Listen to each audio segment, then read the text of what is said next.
Alright. I have like 3 hours before I can get to my next hotel. So having everything in my car again. I used to live out of this little girl, and everything I owned fit in the back seat in the trunk. Now I'm gonna take some stuff to my storage unit, and I was gonna charge. Hold on. I think it's in this.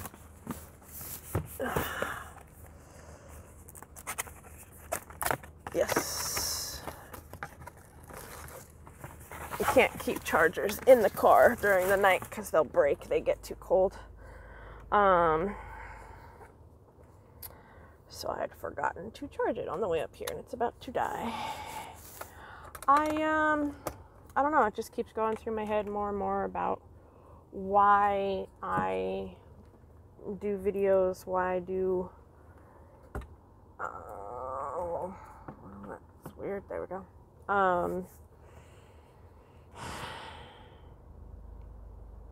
Why am I doing this? Is it a vanity project? That's my whole fear. Is every time I start getting a little bit popular, I start getting a little bit of following, I stop it. I run away. I leave. And I need to ask myself if I'm being healthy to leave or if I'm being unhealthy to not promote my business, like my personal brand, as people call it now. And I guess everyone's always going to have an opinion. Always. I mean, some people look at Tony Robbins and say that he's a bad person. I mean, so, he helps millions of people over decades. And so no matter what you do, people are always going to have an opinion. So it's really just a matter of me exploring my opinion. Who am I and how do I feel about that? And I could give a quick answer that I've, recited to people over the years. But I don't know what the genuine answer is for me. Like, social media, as far as journal-wise, was a way for me to talk to myself.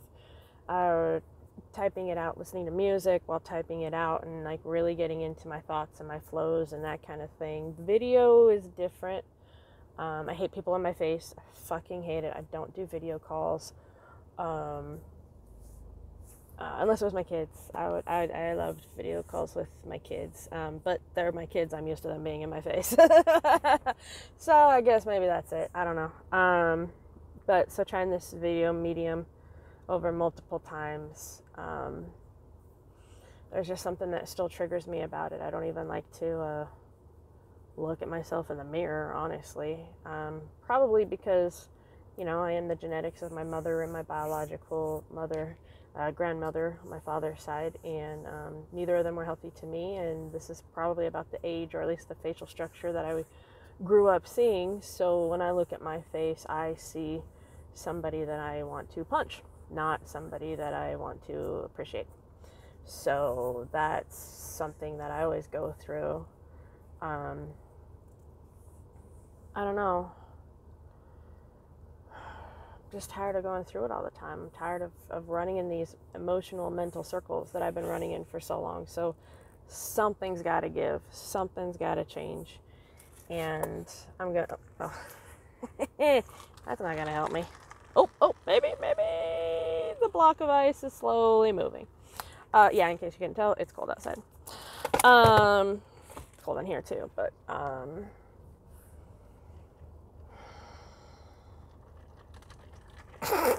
that was my eyes moving. I don't know, I'm just going to keep doing these little 10 to 15 minute videos of my thoughts and freeing and moving forward until something breaks and I start making more progress, because something's got to change. And I don't see why I have to hide who I am. I don't see why I have to treat myself as if using social media is a bad thing. I don't. If I had stayed with social media when I started social media, I literally would have been one of the first people.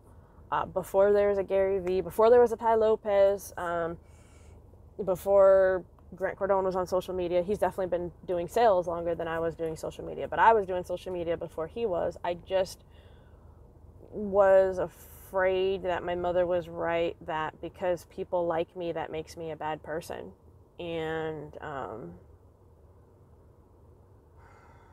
that mother wound is fucking ridiculous. I thought I was over it. I thought I could get away from her, and then she kidnapped my kids, and now every fucking day when I want to reach out to my kids, every fucking year when I'm wanting to see them and know how they're doing and be a part of their life, I gotta run back into that impenetrable wall that is the, rejection of her. And doesn't matter how many times I try to talk or try to help out or try different other means, she just decided long ago she didn't like me, and that was that, because I didn't sit down, shut up, and be a little robot or a manipulative little bitch like my older sister.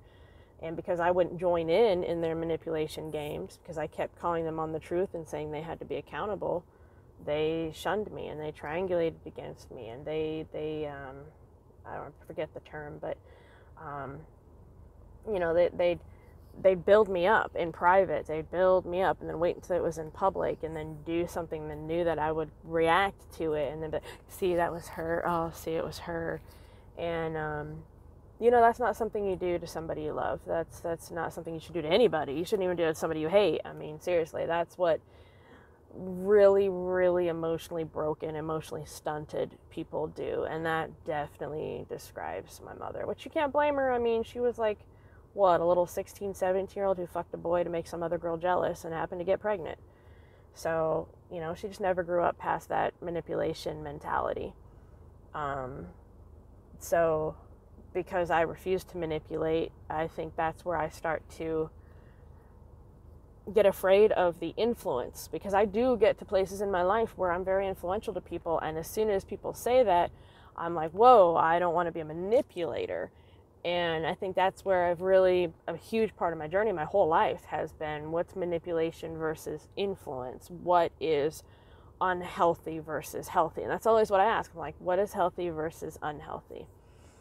Coming up with an example in my head, but I don't need to say that out loud right now. And yeah, I mean, if I have nobody who wants to sit there and hear me ramble on about my thoughts and try to get my things into place, then that's okay. That's what social media was for me. LiveJournal was my everything when it first came out. It was the first place I could truly express myself, and people reached out and was like, damn, like, you're going through a hard time. That was the first time I was ever had anyone tell me that I wasn't the problem. And, it wasn't my choice to be born. It was not my choice to be born at all. But it has been my choice to have integrity. It has been my choice to address problems from the beginning. It has been my choice to change myself, to read, to learn, to grow. It has been my choice. And if that's made me haters, then, like Jay Park says, haters, I made them, I'll shut the fuck up. At this point in my life, I hold myself to a very high standard, and anyone who hates me for that standard, good. Thank you for showing me who you are. Please take yourself out the door. I'm done. And that's pretty much where I'm going to be at and where I'm going to stay, I guess. Gonna take some of this into the storage. I'll probably run over to Walmart and get some totes. I'm kind of planning my next stage. I love this Honda. I don't know if I'm going to trade her in for a new car or not. I've been suggested to do so just to let that part of my past go, but not sure I want to. I'm really not sure if I want to. Not everything has to be gone. It's okay to have some memories and have some, identity. I mean, why do I have to have no identity? That's the part I don't get. I'm not being a hoarder about it. She runs great. She's a fantastic car, so I don't know. But yeah, those are just my ramblings for today, and I'm just going to get them out. I'm just going to start purging it, and anytime that something triggers my brain that I would want to say to a friend, I'm just going to put here. Just going to put it here, period. I'll be my own friend. I had to be my own mother. I had to be my own therapist. I had to be my own support group. I will, if I have to be everything for myself, then cool. That's exactly what I'm going to be. So, yeah. All right, time to get a little bit more done with this day.